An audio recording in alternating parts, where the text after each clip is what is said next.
Good evening, everyone, and welcome to another episode of Unscripted and Unchained. And as you can tell by the ticker down at the bottom, this is a campaign preview. As I mentioned in my last video, I'm dabbling with a new feature for my YouTube channel, and that feature is going to be doing a campaign preview. And then when a campaign is over, whether it be a long-term campaign or a mini campaign, and then I would do a campaign review and basically discuss how the adventures individually had run and how the campaign could potentially see some changes and some tweaks in order to make it, mesh a little better or free flowing a little bit better.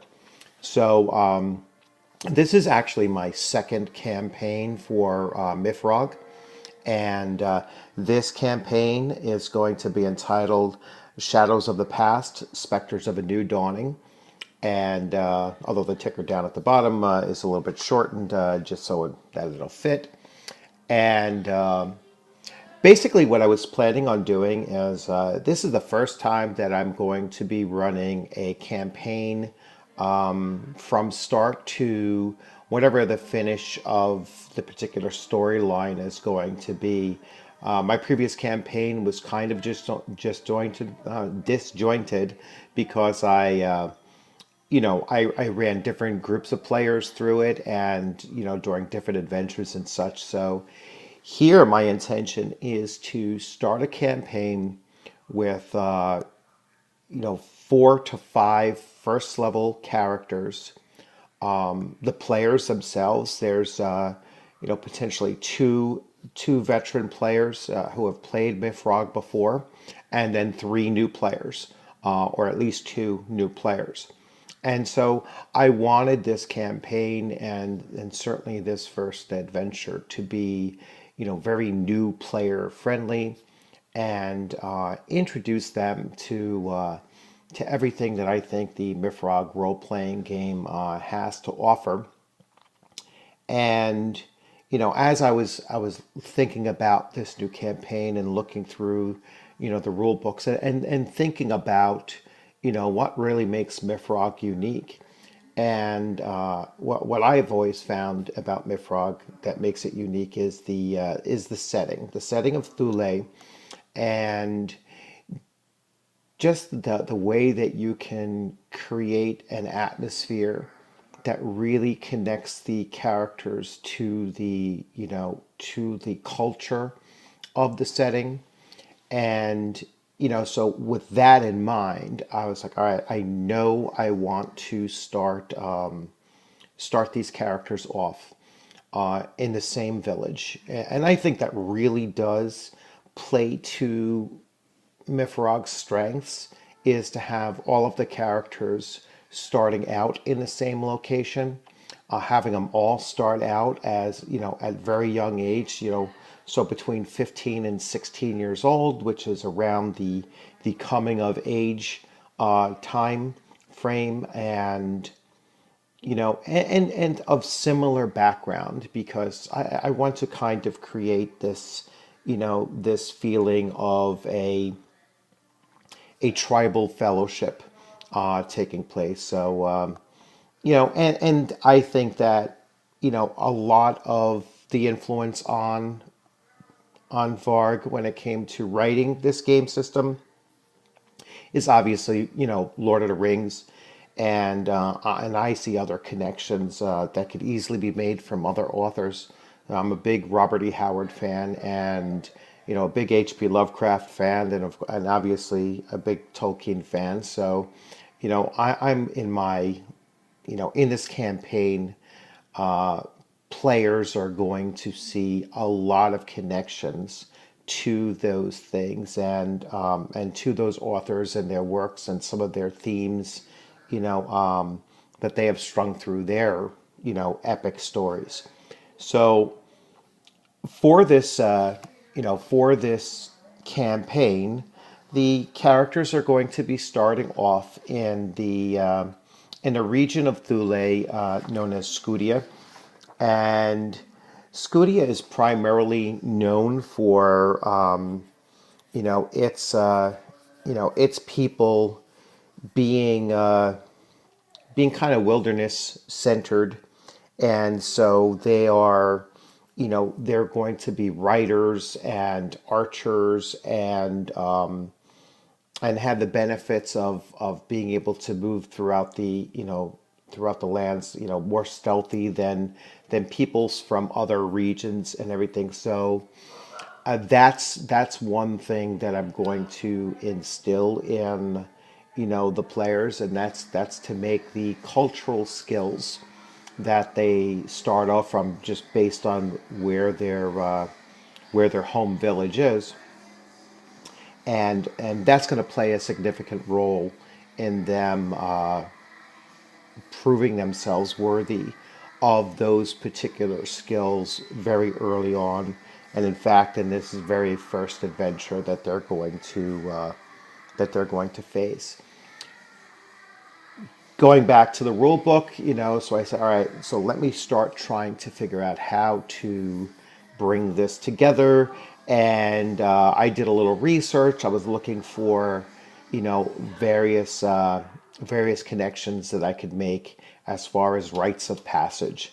And in the rule book, going back to near the end of the book.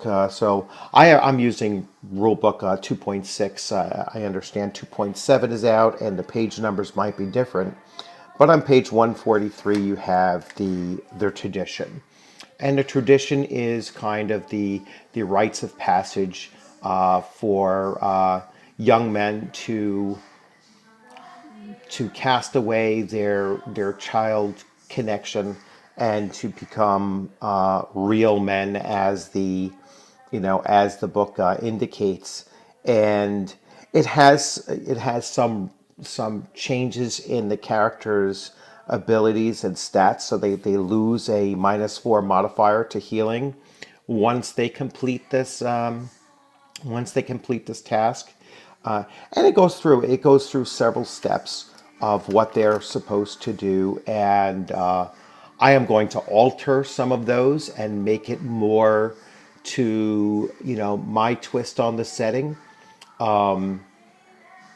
The the characters are all coming from a traditional tribal stance, and so where the tradition, according to the rule books, is calling for them to, let's say, sacrifice a cow on a tribal burial ground. Theirs is going to be, actually, instead of sacrificing a cow, they're actually going to have to go out and hunt something and either capture it and slaughter it at the place, or at the very least, kill the animal in the wilderness, and then bring its heart or something along those lines to the burial site as a sacrifice. And so I just thought it would be much more interesting to do that than have them slaughter a semi-domesticated cow. And then there were some other elements in the process of the tradition that that I'm also tweaking and adding on to, and that is going to become the very first introductory adventure, not just for the player characters, and so they get a sense of the community that their characters are living in, but also for the players, and particularly the new players, so that they can actually experience many of the different game mechanics as possible. So when I write adventures, I like to have environmental challenges, combat challenges, thinking challenges, challenges where knowing the world lore or discovering the world lore, and their characters just really developing across many different assets of their character sheet, and many different challenges. Ones that require them to potentially work together in order to achieve, or ones where their individual specialties will assist them as well. So I'm really looking forward to this. We're looking to launch this first adventure next weekend. So on May 12th, and there's a tentative schedule, or 4 or 5 potential time slots going from Friday night through to Sunday afternoon that I'd be available to run this through. And so far, there have been like 8 interested parties in getting involved in this. So there's a potential that I'd even run the session twice. And, hopefully I'll have both adventures. The first one is almost done. And hopefully during the week I can get the second one done. That way I'd have, about 2 weeks worth of adventures ready to go. And that will give me sufficient time to actually, plan the third, fourth, and potentially fifth adventure during that same 2 week time frame. Now, a few little side notes. So once again, a lot of the lore of Thule is that it's set in a fantasy setting, and it's set in a what I would consider to be a low fantasy setting. And so but there are some connections to the real world, as far as some cultural connections and such.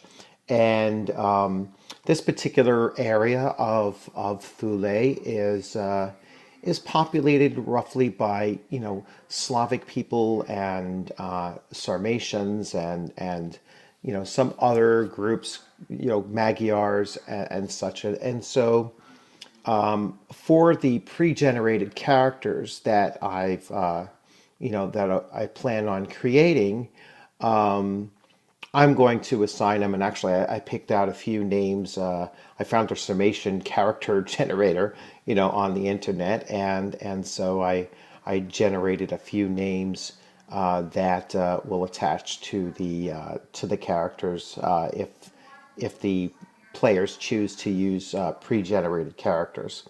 The other thing that that I'm planning on doing is that it's the first adventure is going to be designed where it will play on the character's strengths and weaknesses, and then the whole group dynamic as well. And I think that when you're writing adventures for games, that that's you tailor them to the group of players that you have, and you try to challenge them with those weak spots. You try to encourage them to pick up a new skill later down the road, where they're realizing, hey, you know what, world lore is something that DM Bloodworth really likes to include in his adventures. And so even though I might not have been thinking about this, going down the road, I'm certainly going to consider picking up at least some training in some of these skills that I find myself being challenged with. And the same thing goes with characters who have certain skills, and those skills are called upon very often. Well, they might see that, hey, you know what, if I can become a real master of this particular skill, then that might free some of the other players in my group to decide for their characters to do something a little bit different, so we don't have as much duplication, and the group becomes much more balanced and cohesive in relying on each other. And so as I said, I'm looking to put this all together by next weekend.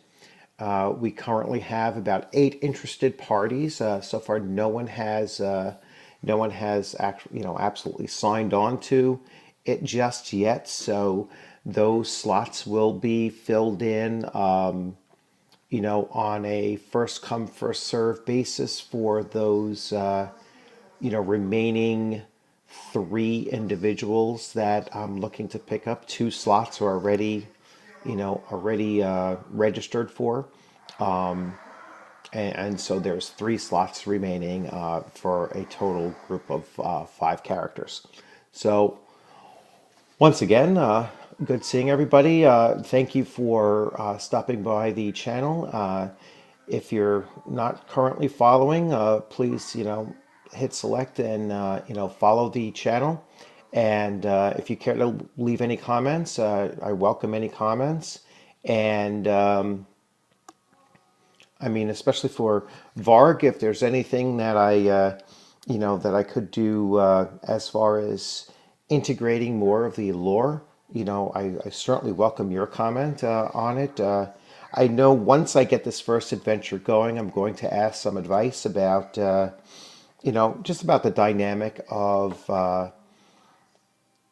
the challenges between the Seder life stance and the religious or Asatru life stance, so that conflict that I see the potential for between traditional, living stance and a religious living stance, and how that might potentially play into the moving away from the more tribal society to a more medieval manorial system, which was a theme that I was dabbling around with in my last campaign. And so I'd certainly welcome any discussion on that topic as well. So again, thanks for joining in. Another weekend behind us, and looking forward to next weekend coming along as quickly as possible. You have a good evening.